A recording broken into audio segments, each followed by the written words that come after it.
It's time for Two Guys and a Goalie with Dustin Nielsen, Matt Kassian, and the goalie, Joaquin Gage.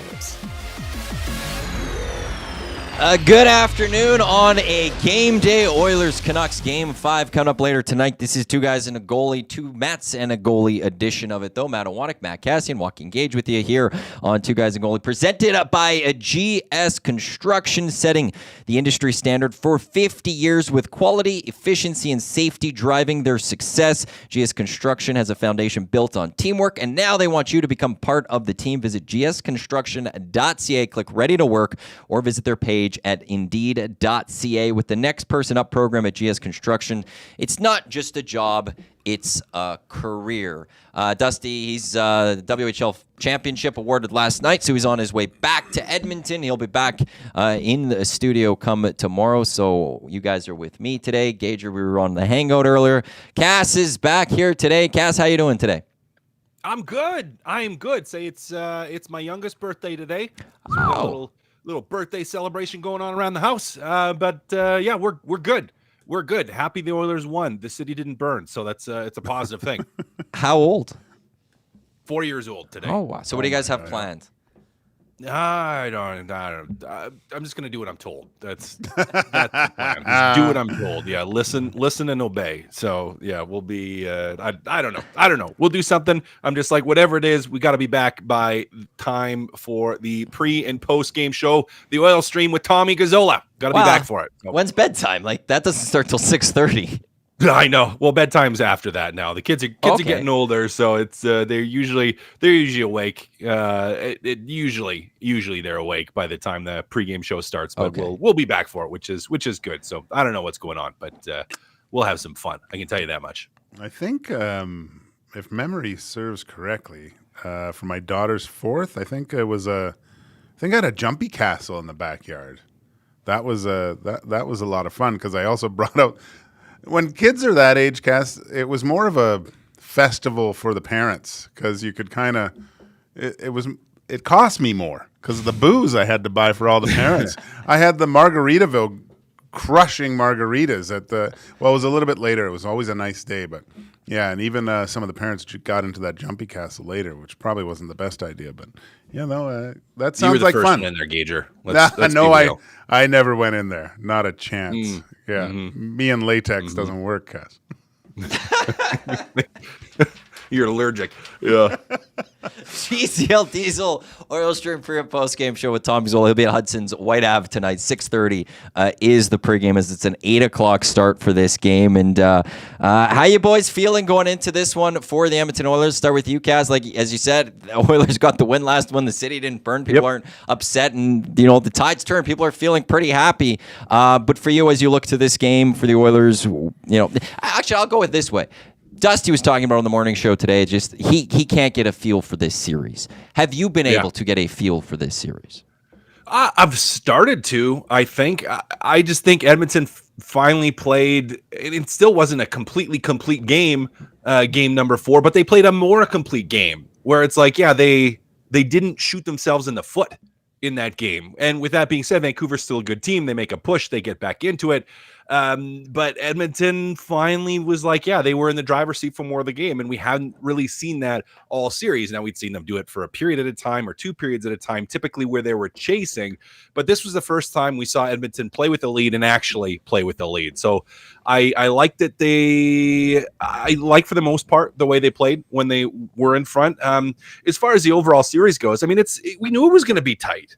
We knew, and I had originally thought Oilers in 6. A lot of people were Oilers in 5, Oilers in 6, but I said to Dusty and Gager, I said to you, I said it's going to be a tight 6. And after they went down 2-1, I was like, well, now it probably looks like it could be Edmonton in 7. I still think Edmonton wins the series, but they finally played a game where they didn't have like grade A turnovers and just give some of Vancouver's best scorers all kinds of real estate right in front of their own net.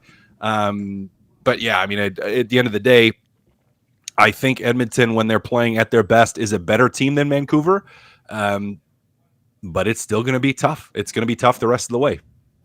You got a feel for the series, Gager? No, I don't. I mean, what Cass said, the thing that we haven't seen, and I think we've heard that from a lot of people, that the Edmonton Oilers haven't been at their best. Last game, I think you could say it was their best game, as you alluded to. It wasn't the grade A scoring chances that the Canucks were getting in definitely the games that they won.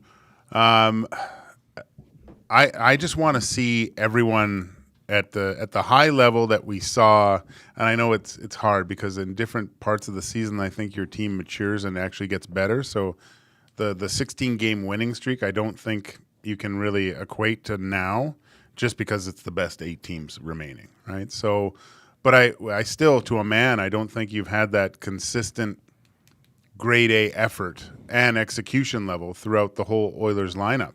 And you can say the same thing for the Vancouver Canucks, but now going to the best of 5, I think you're going to see the best of 3. Best of 3. The best. They're going to be at their best level. Each team tonight. We're going to see who. That's the beauty of a 7-game series. You always find out who the best team is. I think in a 7-game series, and the cream always rises to the top. And with the prior experience, I give the slight edge to the Oilers because recently they've been in this position, and the Vancouver Canucks haven't. With the way that game ended, with the Canucks making their comeback, coming down from 2, tying it, but then the Oilers winning before the end of regulation. Is that crushing to the Vancouver Canucks going into tonight? Is that something the Oilers are going to be able to build off of? Or is it's game to game, nothing translates moving forward, and it doesn't really matter going into this game how that game ended? Cass? Well, it matters. Yeah. What you saying? Momentum doesn't matter in a playoff series? I don't think I'm one of those that sits there and doesn't think momentum carries game to game. I think we've seen it a lot in times where you feel like there's one game where a team absolutely rolls. You think there's momentum going to the next one, and it's not there for that next game. That in games, there's momentum. I've always viewed it that I don't feel like there's as much maybe momentum game to game. Clearly, I think you see differently. I disagree with you. Yeah, I disagree with you. I think it depends on the style of win. And it depends on how good a job, like the Vancouver Canucks, their job is to not let it be momentum coming out of this, that emotional build from the Edmonton Oilers coming out of this to where you can get rolling. And I've seen in playoff series where everything gets rolling and teams get rolling. Now, I think, and maybe what you're talking about is, you look at a game where a team gets like absolutely pummeled and pumped. And it's like those are easier just to move on from, just to put away, to say, you know what, we got absolutely spanked, whatever. We're a better team than that. We're going to go. But the emotional ones where it's like, we had a chance to really take a lead in the series. We fought so hard to battle back in that game, and then they still beat us. Those, I think, can have potentially a little bit more of an emotional impact. Now, it's not the only thing. It's not like, Edmonton scored a late goal and they won that game, so now they're going to dominate the rest of the way. But I think it benefits Edmonton from a confidence standpoint to say, you know what, we stuck with it. We played a better game. We controlled the game. We had more goals, and they pushed and they got back in. But you know what? We still got the win at the end of the day, and we're heading back to Vancouver 2-2. So it's on Edmonton to try to capture that momentum, and it's on Vancouver to try to stop it. And they're going to. They're going to say, you know what? We were right in that. Yeah, they got a goal, but we're in good shape here. It's a 3-game series. We have home ice advantage. That's what they're saying. They're going to try to cut it. But I do think it can impact if teams let it. It's just on Edmonton to roll and Vancouver to try to stop it. Yeah, I think the first 10 minutes of the game, I think it's going to show which team is probably going to win this game. Vancouver's going. I like what Tocchet did, though. Like, you talk about momentum, and I think what Tocchet did was with calling out some of his players, hopefully getting the fire lit with some guys that have kind of been absent. Kind of makes you, okay, the coach is mad. The media is probably all over them at this point in Vancouver. He's trying to light that fire for that initial volley in the first period. But from the Oilers' standpoint, I love what Belzy said in the hangout the other day. He hated the weather the storm term that you'd face usually going on the road. Create your own storm, and that's, I think, what the Oilers have to do. You talk about momentum, Cass. That's Oilers have to have just as good an effort or even better than the Vancouver Canucks, because that place is going to be rocking tonight. Do you guys read anything into Darnell Nurse's time on ice from last game? It was just a little over 16 minutes. We typically haven't seen that when it comes to Darnell Nurse, especially in playoff games. Are you reading into that? Is that a message Chris Knobloch sending into Darnell Nurse, or was just that the flow of the game dictated that that's all he got was 16?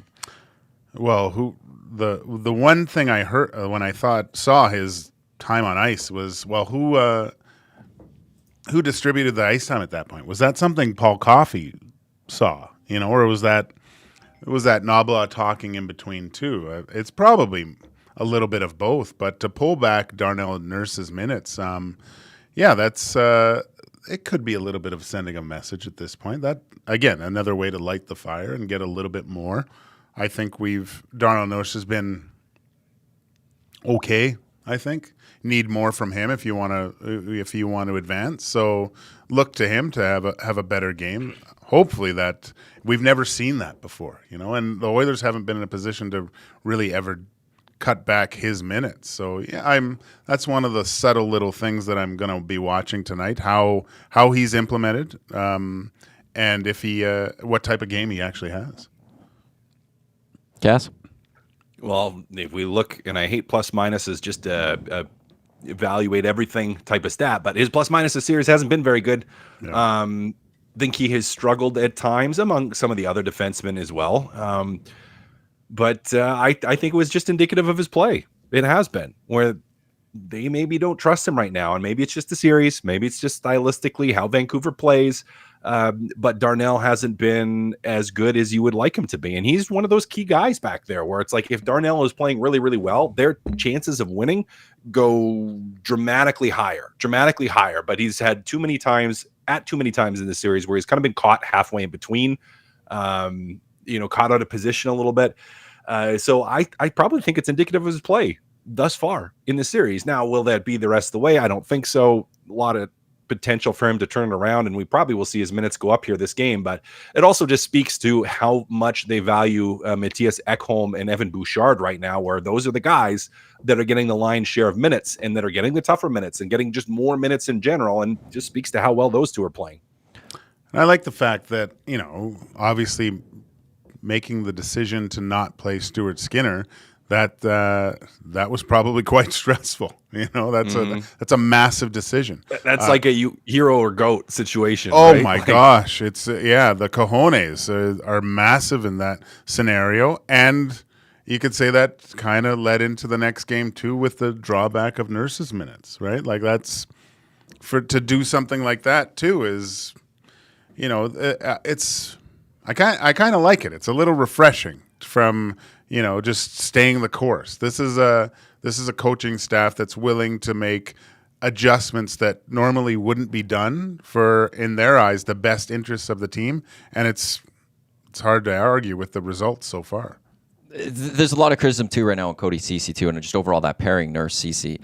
If you're Chris Knobloch, you're very happy with Ekholm Bouchard. How do you maybe get Darnell Nurse going? Is there changes that you would make to the deep pairings? Is this a situation where, I don't think you were on board with this on Tuesday during two guys. Did the CC sit for a game? Like, how do you go about trying to get Darnell Nurse going a little bit more? Because if you do want to win a Stanley Cup, it can't just be Ekholm Bouchard. Darnell Nurse is going to be one of those guys you're going to need to get a little bit more from, no? Well, yeah, I think we've both said Darnell Nurse needs to raise the level of his play. Like, good regular season. There were times when there's decision making that puzzles me, but once the playoffs started, I expected Darnell Nurse to be a stalwart back there, and he hasn't been the defenseman that it seemed like the Canucks seem very comfortable, and he has to make it very uncomfortable every time he's out on the ice against whoever he's going up against. And I don't think you've seen that enough. Maybe this is the catalyst that lights the fire under him a little bit. I'd like to see him a little bit more physical. That by the end of the game, there was a little bit more of a mean on, I think, from Darnell Nurse, getting in the face of the Canucks skill, right? So we'll see tonight. Hopefully that it's just a little bit of a alarm bell to, hey, we need more from you. How could you get Darnell going a little bit more, Cass? Or is that just on the player? Is there now nothing a coaching staff on the player? Like what should you have to inspire people to play better in the playoffs? Like, I mean, you really should be self-motivated at this point. I don't think Darnell has probably ever been a guy where it's like you really need to motivate him. Like it's on Darnell Nurse. It's on him. It is absolutely on him to play better. Gage, I'd agree with you. I think a little bit more physicality, but not stupid physicality. No, I know it's a fine line. Yeah, it's a fine line. I think a little bit more of that would be good. But I can't, at the same time, Gage, I have seen a few times where it's been, he's given some guys some pretty good shots. Like he hasn't been, but that's more like on an after the whistle standpoint. Like I would like to see a little bit more of that hard during the play if he can manage it. Again, not taking himself out of position, but being a little bit harder in a lot of ways to play against. Yeah, well, just those subtle little defenders that, the extra little shot that no one sees until you see it on the replay, like hours after the game. Just little things like that. The hesitancy of the other team to go confront Darnell Nurse. We've seen it in the past. We're like, oh God, I got to go in the corner with this guy, and they kind of let him go first. That's what I would like his game to get to a level of. I don't want to go battle this guy. I'll wait to see. I'll contain him, but I don't want to get physically involved because that's a battle that I just don't want right now. Cass, after Game 3 on the post game, you talked about the lack of physicality from the Oilers, especially in moments like what we saw with Connor McDavid and the cross checks he got. Thoughts on the physicality of the Oilers in Game 4? Yeah, I thought they stepped it up a little bit, where it didn't feel like Vancouver was dictating it as much. Even early on, where I was like, okay, they're playing with a little bit more bite to their game and it's balancing out. Now, some of that could just be too, with the officiating and the way the refs are calling the games. Like there are other factors as well, but I thought it didn't feel to me like they were getting bullied as much that game. I don't know how you guys felt, but it kind of felt like they were pushing back a little bit. Not excessive. But they also, the thing is they had the puck more because they weren't just turning it over. So it was like there was less opportunities to be physical at the same time because they had the puck more often. But that was my non-analytics take on it. The old eye test of the physicality. Yeah, I mean, it's true. Yeah, when you have the puck more, you're not gonna dish out the physicality as much. But it felt like early on they had a lot of it. Like right when that game started, Kane went and had a couple of hits. Desharnais had a decent cross check on one of the Canucks. I can't remember who it was, but it seemed like right off the bat the Oilers did come out really strong, trying to counter what they didn't do in Game 3. There was a definite raise of the level, but I think over the course of the entire year, we've seen more. Yeah, like the Edmonton Oilers are capable of playing a more physical game within the guidelines of the rules too. They're quick. I'd like to see, now that we'll see Susie back in the lineup, putting the puck in the offensive zone, like with a proper dump that with purpose, right? We saw how effective. I mean, on the last goal, Vander Kane getting in there and getting that big hit, but when nothing's there, kind of that game management with the puck, it doesn't always have to be carried in. It doesn't always have to be a great play. Sometimes dumping the puck in, getting 2 good licks on their D, and causing a turnover and regrouping, coming back from the neutral zone again is just as good as, maybe going in and trying to have a pretty play, but not generating that offense. Like consistent body punches, overwhelming, I think, a Vancouver D that the Oilers forwards do have an advantage of with foot speed, aside from obviously Quinn Hughes.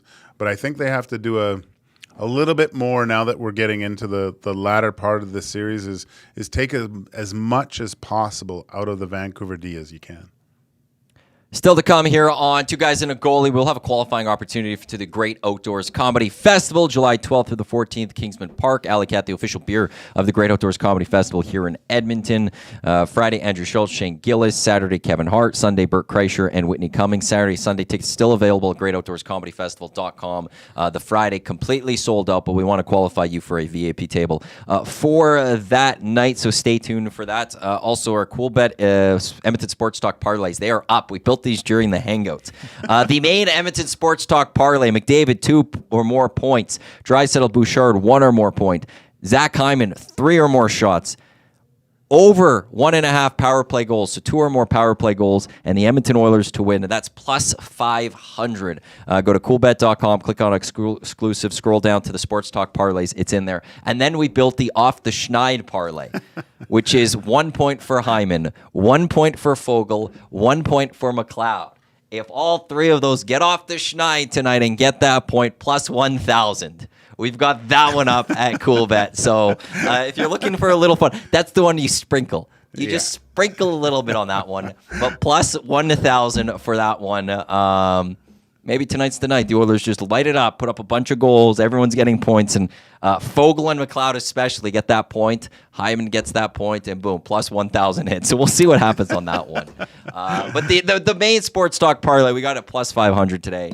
We'll see how that one goes. Matt Iwanyk, Matt Cassian, Joaquin Gage with you here. Let's get into, for the second time, a new segment this week. It's going to be a regular feature on Two Guys and a Goalie moving forward. Hire It or Fire It, presented by GS Construction. GS Construction is hiring now. Become a part of their great team today by visiting gsconstruction.ca or their page on Indeed.ca. For the past 50 years, the foundation of GS Construction has been built on efficiency, quality, and safety. Take your career to the next level. Join the team, GS Construction. You know Taryn as well of GS Construction. And Matty knows him well, too.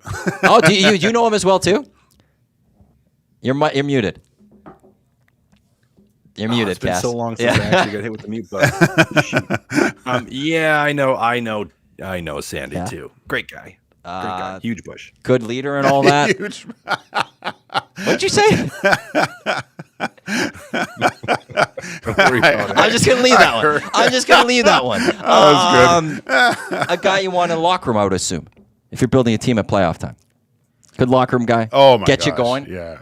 Good healthy scratch guy. Good healthy scratch guy. Great for a healthy scratch. He's solid. Let's get into Hire It or Fire It. First one. We haven't seen the Oilers at their best at all yet this series. Hire It or Fire It. We'll start with Cass. I'm hiring it. I still don't think we've seen peak Oilers here this series. We were getting there. Last game was the closest thing too, but I still think we haven't seen them flying at their absolute best yet. Yeah, I agree with my colleague. We've been waiting for this for a while. Everyone, I'd like to see what that actually looks like. Have we seen the Canucks at their best, do you think? No, at all this series? Not even close. Now, obviously, Demko's not there, so yeah, they'll never be at their best because he's not there. But overall, with the rest of the group, have we seen the best out of the forward and the D, do you guys think, from the Canucks even? If you let's just remove Demko because I think Arturs has been quite good this series.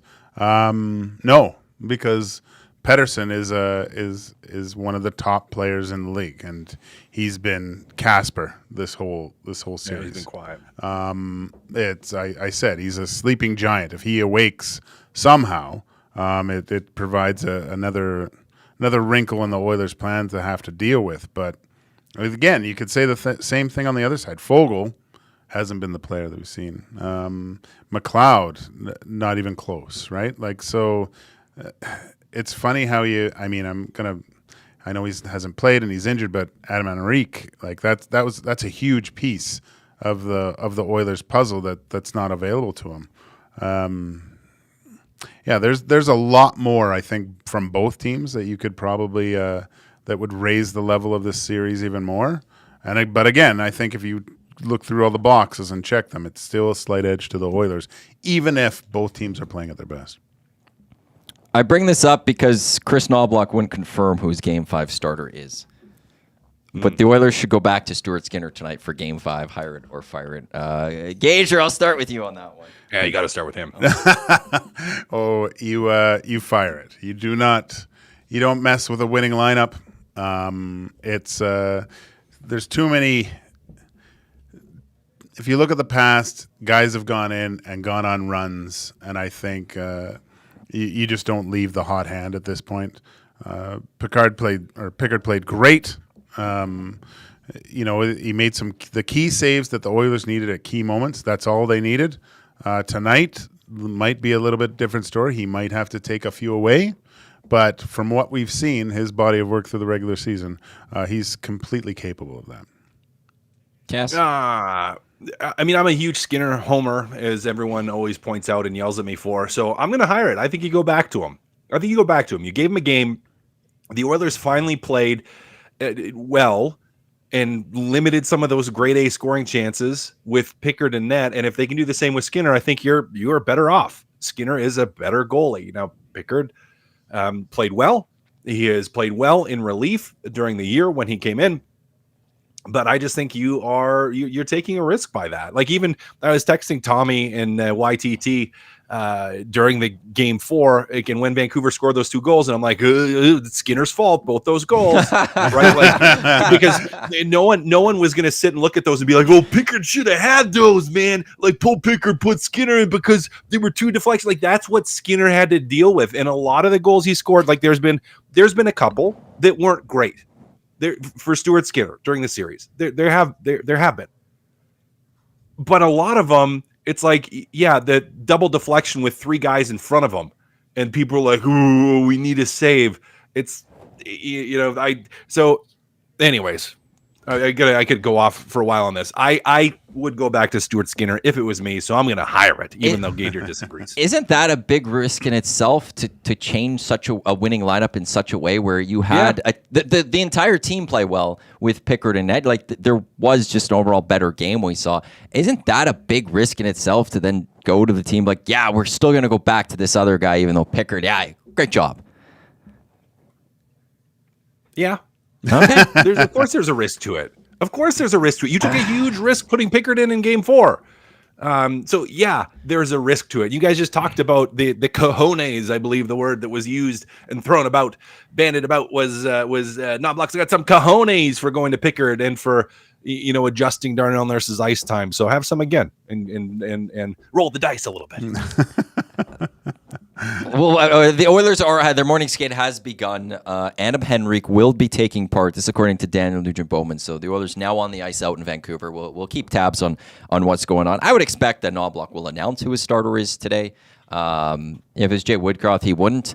But Knobloch announced who his starter was going into the game. He didn't wait till game time, so I would think that we'll have some sort of answer from Chris Knobloch when it comes to that. This is Hire It or Fire It, brought to you by GS Construction. 2 Mats and a goalie here on Edmonton Sports Talk. Tune in, iHeartRadio, EdmontonSportsTalk.com, as well as on YouTube.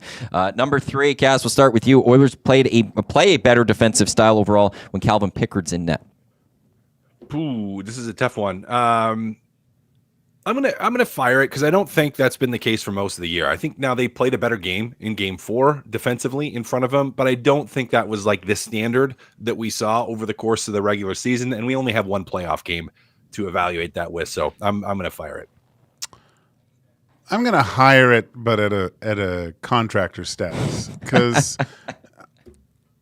I think there was improvement to the overall game, but I don't think that was just because Pickard went in. It was a little bit of it. But they needed to be better defensively anyways. I don't think even if Stuart Skinner was in the net, I don't think you would have seen a change in how the Oilers approached that game defensively. From a Canucks perspective, Soucy was noticeably missed by the Vancouver Canucks in Game 4. He will return tonight after serving that 1-game suspension, but he was noticeably missed by the Canucks. Gage, or hire it or fire it? Hire it.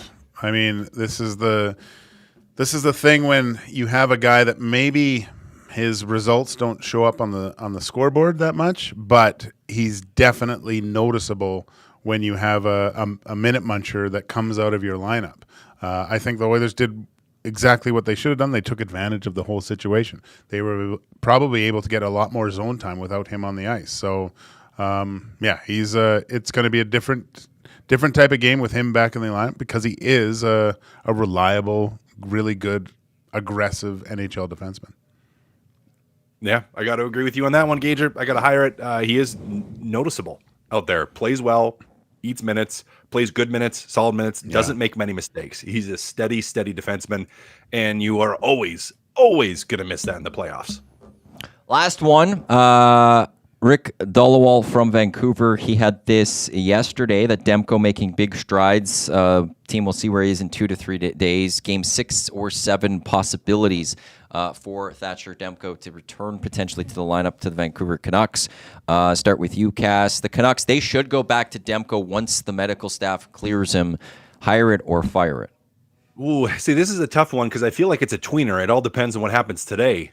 You know, if Vancouver loses today and is down in the series, you kind of gotta hire it and go back to Thatcher Demko if he's okay to go. With that being said, he's so rusty. So I think overall, I probably lean away from it. He hasn't played in a while. He's been banged up, and yes, maybe he's getting close. But I think you got to fire it. I think you got to run with what's been going so far. That's the way I lean, anyways. But yeah, it kind of just depends what happens. So it's tough. Gager?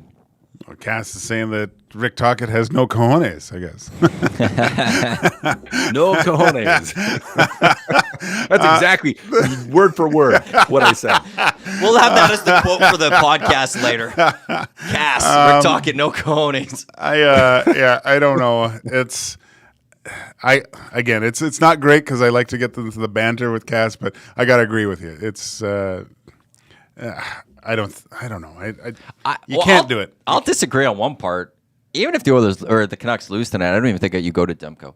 No, I think you have to. I don't think he gives you a chance to win. Standpoint. But I don't think he's at the level, like, when he gets cleared, he's not actually fully cleared. This is not. No, he's not 100%. Right. So I don't think you're getting Thatcher Demko at his best, and that could possibly hurt the Vancouver Canucks. If I have to move from Shilovs, I'd almost want to go to Casey DeSmith if I was Rick Tocchet as opposed to Demko. If I need to make that change, I would rather go to the healthier guy than a Demko who I don't believe is going to be Thatcher Demko in net. And I also don't want to risk Demko where maybe we re-aggravate an injury from the Vancouver Canucks and, oh boy, now next year I'm starting off the season without Demko. Are you going to RG3 Demko? Well, that's the thing. Yeah. Like, what was it? Remember, we were doing the show when the news came out that it's possibly same knee but a different injury. Yeah. I'm not wanting to risk that even in a sense just to look. If I'm the Canucks too, and I'm sure a coach doesn't think this way necessarily, but this is house money. I'm playing with the Vancouver Canucks. I've got the Oilers through to a game 6 without my starting goalie. Yeah. No one's expecting, like, this was a great season. We won the Pacific Division. If I have to make a goalie change, I think I'm going to Casey DeSmith. So what you're saying, Mr. Iwanyk, yeah, is that you think Rick Tocchet's got no cojones. I actually want to know something. I would say it's more cojones to go to Casey DeSmith than Thatcher Demko. Yeah, probably. I think that's a bigger move. If you're saying I'm making a goalie change, but I'm not going to Demko, I'm going to go with this guy. Yeah, I think that's a bigger cojones move. But can he match Chris Knobloch's cojones? Is that what this series is going to be defined by? Which coach has bigger cojones? Whatever happens tonight, we know that the name of this episode is Big Cojones. Okay? Oh, yeah. Zach, Big Cojones is today's episode. He's on it. He's on it. This is from TSN's. That was Hire It, Fire It, brought to you by GS Construction. And you staple on Two Guys and a Goalie, which is presented by GS Construction. Ryan Rashog, this from practice. Pickard in the starting net. Lines that are skating are the same. No Draisaitl or Kane skating. Henrique is out there, but not taking line rushes. When it comes to Kane and Draisaitl, that's just going to be maintenance. That's just to rest them for today's game. Do not panic, Oil Country. They didn't skate before Game 4. Those two not skating today. But Henrique, that's a good sign that I would say that he's skating. That if this team advances to another round, he'd be available for this team against either the Avalanche or the Stars. Hope, anyway. Yeah. Well, it's better that he's still skating as opposed to he's been skating and now has to stop skating. Yeah, I mean, not taking line rushes. That means he's still testing to feel it out. Yeah, it's a big hole. I was about to say massive. But it's a big hole not having him. Daniel Nugent-Bowman has some lines and pairings from practice. So now, of course, this involves Kane and Draisaitl not taking part. Right. So this isn't exactly as it is, but the skates tonight, McDavid with Nuge and Hyman, McLeod in between Fogle and Perry, Ryan in between Yamark and Brown, Henrique with Holloway and Carrick. So based on that, Henrique is part of some of those line rushes. Okay. Deep pairings are rotating. So they're rotating the deep pairings through this. Pickard in the starting net. Ekholm also not on the ice. Good.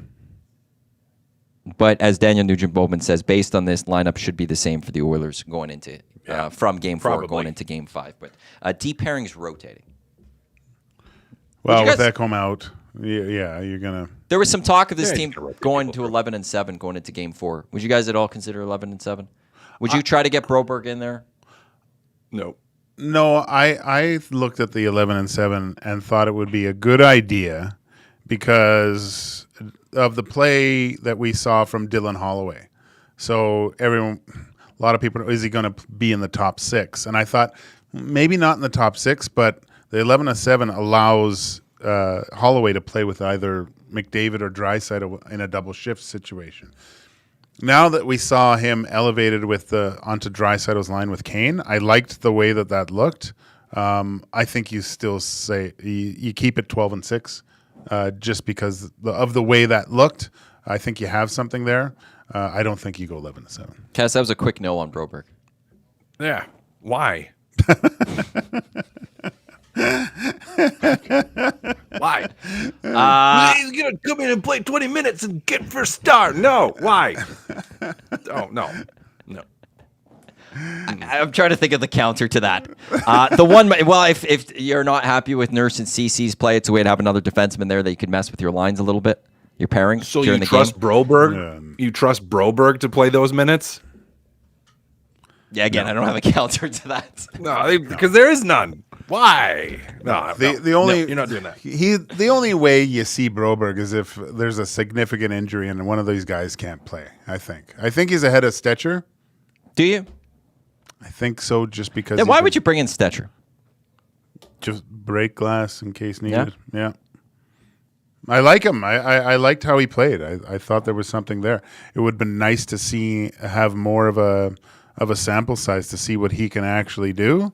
But it's always tough coming into a playoff run or at the trade deadline, and everyone's established. There's no injuries. He got in sparingly there at the end, but I thought there was something there. But you're not going to see either of these guys unless someone gets hurt. Let's get into the qualifying for the Great Outdoors Comedy Festival, July 12th to the 14th. Kingsman Park, Friday completely sold out. That's what we're qualifying for. Kevin Hart on Saturday, limited number of tickets still available. Burt Kreischer and Whitney Cummings on Sunday, limited tickets still available for those ones as well. Great Outdoors ComedyFestival.com for more information on getting your tickets. Alley-Cat, the official beer of the Great Outdoors Comedy Festival here in Edmonton, which will feature the 6 o'clocker lager, so a chance to sit in a beautiful setting overlooking, watch the high level, the Edmonton skyline featuring the Ledge and the Walterdale, and then having some great laughs. To get into this qualifying opportunity, get your phone out, 780-218-9999. Text LAUGHTER. Just laughter to 780-218-9999, and you'll go into a draw for that VIP table to the Great Outdoors Comedy Festival on July 12th with Andrew Schultz and Shane Gillis. That VIP table is for 4 people, and again, it's just you got the QR code on your table, you scan it, you order your food and drinks, and they'll bring it right to you. So that's, text us right now, 780-218-9999. This is Two Guys and a Goalie live on Edmonton Sports Talk. Matthew Iwanyk, Joaquin Gage, Matt Kassian with you here. Let's now get to the next segment, which is the bigger and hotter headlines, brought to you by Big Mama and Papa Pizzeria, BMPP, a real pizzeria restaurant, not just a delivery pizza chain serving authentic Italian cuisine with their made in-house pizza dough, traditional tomato sauce, and fresh toppings. Each pizza is cooked to perfection, a pizza experience you've been waiting for. Visit them at 128th Ave, 97th Street. Order today at bmpp.ca or call 587-746-0550. Gager and I were talking a little bit prior to the show today about, one of those teams that potentially might be there after this series for the Oilers or the Canucks, which is the Dallas Stars. No Rupe Hintz yesterday. The Avs lose. Cass, I'll start with you. How big of a blow is that to the Stars if Rupe Hintz, battling something and not being able to be in the lineup? Yeah, well, it depends how long he ends up being out of the lineup. I mean, that's the big thing. Is it something small or is it something big? But it does hurt their depth. Now they're still a really deep team, and with Tanev being a little banged up but coming back in, they still think a very, very good team. So does it affect them? Yes, I think they're still a tough out. Even like they're still a really, really good team, even without Hintz in the lineup. Now, it impacts their depth, impacts their ability to score a little bit, but they have players that I think are capable of stepping up and filling. So it doesn't make them that much easier. That's what I'm saying, in my opinion. It's a massive hole, but the fact that they're so, like Cass said, they're a very, very deep team. But this is where you see the wear and tear of the Stanley Cup playoffs. The most important thing I think for most teams is just remaining healthy. And if you're fortunate enough to get through as long as you can and remain relatively unscathed by injuries and keeping guys out of the lineup, your chances of success are way greater. But I mean that's I wonder. I wonder if Hintz is going to play next game. Like, this is a real important game for the Dallas Stars, and you'll really find out the significance of the injury, right? Like, if he doesn't play, I think it's severe enough to know that. To me, Is it Game 6 or a Game 7? I think it's a game set. I think. What'd you say, Cass? Game 6, isn't it? No, but getting when him it in. comes- Like, is it important to get him getting into him a in. Game 6, or is it Sorry. important to get him Game 7? Because That's if you're what the I'm getting at. Stars, do you not look at this and go, well, yeah, he could play, but let's rest him, because if we win without him, we're on to the Western Conference Finals. He gets a few more off. But if we lose, we still have a Game 7, and then that's the game you see. I think you do that. I think you keep him out. I talk to him. I go, how bad is it, first of all? If it's bad enough that he misses a game, it's a significant injury, I think, at this point. If you can get another day's rest and just have him come back for the most important game, yeah, I don't play him. I wait till Game 7. How much does the Stars come back to a little bit to the pack without a hint if he's out longer term? Or they still, like, if the Oilers move on, or is the Stars still somewhat the clear favorite going into that series, Stars versus Oilers? Good question. Well, if it's Stars Oilers, I don't think, with Hintz, I don't think it's a clear favorite Dallas. I think Really? it's a tight series. I would lean Dallas, Oilers Dallas series. Lean, say maybe slight advantage Dallas. And if you take Hintz out of the lineup, I'd probably go it's pretty even. I think it's pretty even heading into it. Now I'm going to get called a homer again by everybody, but whatever. I don't think people will call you homer for that one. I Because you're picking the Oilers to be closer there, so I think they'd be on your side. just can't believe you're calling leans with Mr. Lean. That's impressive. If Hintz is out of the lineup playing against the Edmonton Oilers in the Western Final, who am I? I think I still have the Oilers as an underdog, a little bit. But Slight. by how much? Yeah, so it's a slight, so not it's a close ton. one. It's close. So we're talking about a potential 7-game series at that point. Definitely. Yeah. We got a team looking to make it a 7-game series tonight is the Hurricanes at home against the Rangers. Rangers up 3-0 in this series, 3-2 now. Who's got more pressure in a Game 6? Is it the team that was up 3-0 that is now only up 3-2, or is it the team that is still down in the series trying to force a Game 7? Gas? I think the team that's still down. Yeah. You still have to run the string here. Now they're making a series of it. I think the pressure is still on the Carolina Hurricanes, though. I disagree. Really? I disagree. I think after the way that the series went with the Rangers, I think things are starting to tighten up a little bit. And you finally have a team like the Carolina Hurricanes that didn't I don't think – well, you don't expect to be down 3-1 in a series or, down that much in a series. And the fact that they're coming back, they're starting to feel this is where we should have been in the first place. Like they're a dangerous team. Like I don't think how the series went is indicative of those. Those are two really, really good hockey teams. It could have been the other way for sure. I think the ball is in the momentum is on the Hurricane side, and I think you're going to the Rangers are going, oh, if we have we unleashed the beast a little bit and didn't take care of business sooner. That gets going 5 o'clock tonight. We got a texture in the hangout, which somebody said their wife works at Rogers and was told if the Rangers win, that series is over. Oilers Canucks on Saturday, 6 o'clock.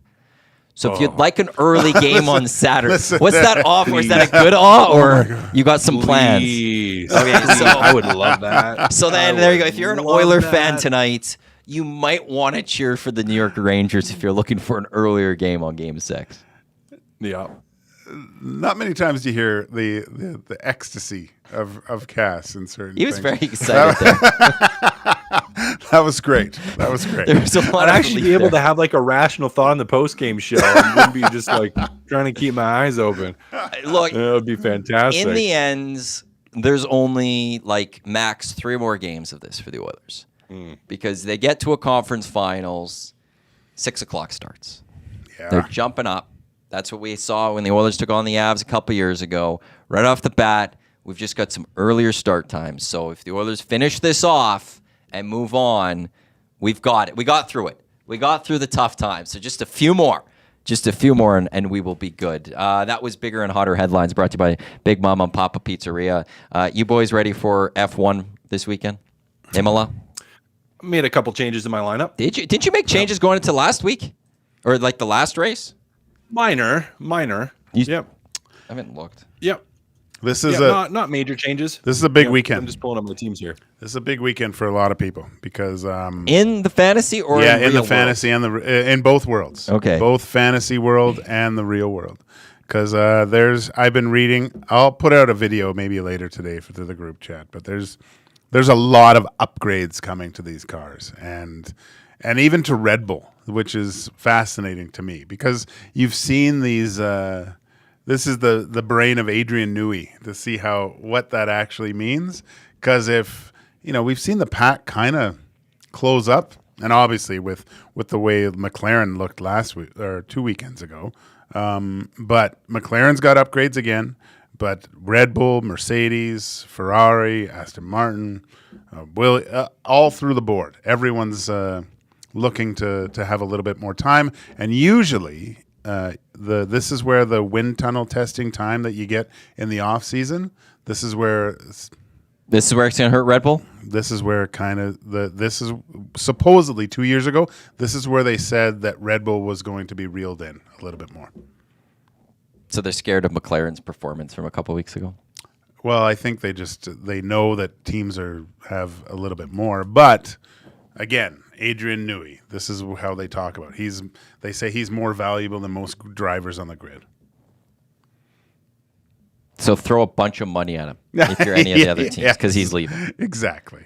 Well, didn't Ferrari just bring on a bunch of Mercedes? Yeah, people? they hired a couple other people from Mercedes. Yeah.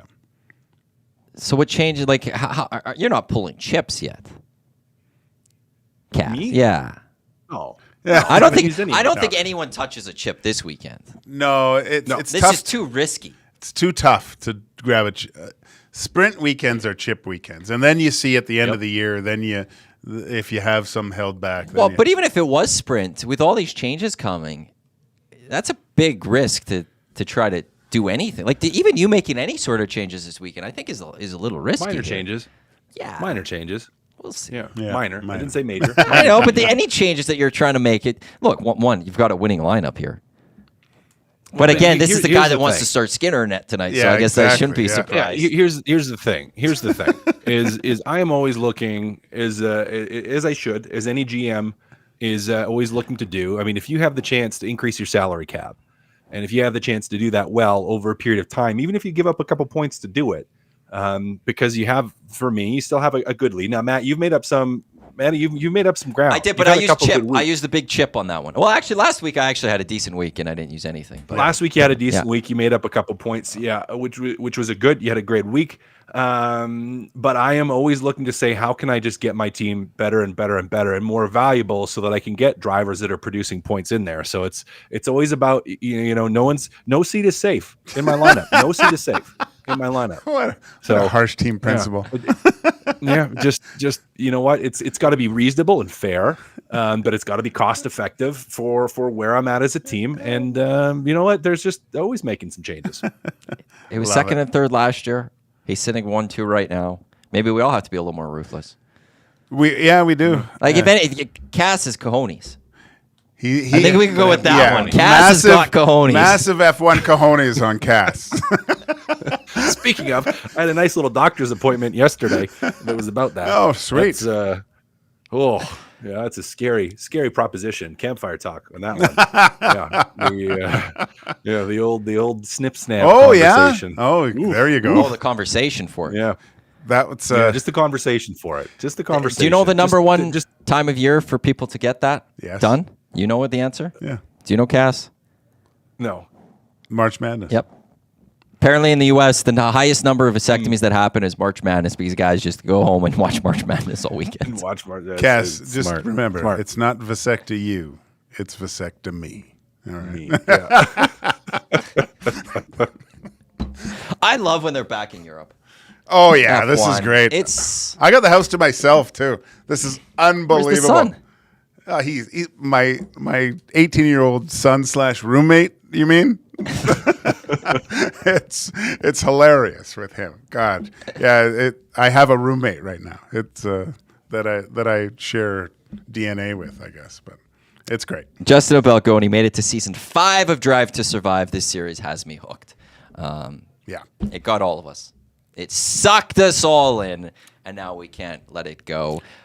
Oilers, Canucks, Game 5 tonight. Oil Stream, the GCL Diesel Oil Stream pre- and post-game show. Tom Gazzola live, Hudson's White Ave tonight, or you can tune into live right here on Edmonton Sports Talk, edmontonsportstalk.com. Tune in, iHeart, or on YouTube. And Tom will be on with Cass and YTT as they'll get you set for the game that gets going just after 8 o'clock. Final predictions, boys. Cass? 4-2 Edmonton with an empty netter. 4-2 Edmonton, empty netter. Empty netter. 5-3 Canucks. Empty netter. Wee. Do the Oilers close it out then in Game 6 if they win tonight? You're not going that far? You don't want to go that far? Not ready for that Okay. yet. Well, boys, this was fun. Dusty will be back in studio tomorrow. He'll be able to recap everything that happened with Lieutenant Eric and Zach to come tomorrow as he makes his return after calling the WHL Finals. As I said, Oilers tonight. Just after 8 o'clock, be sure to tune into the GCL Diesel Oil Stream pre- and post-game shows or head down to Hudson's and White and hang out with Tommy. On behalf of Kassian, Gage, I'm Matthew Iwanyk. Thanks for tuning in to Two Guys and a Goalie presented by GS Construction. Up next, it is the Nielsen Show replay on EdmontonSportsTalk.com, TuneIn, and iHeartRadio. So stay tuned for that. Thanks for tuning in and enjoy the game later tonight.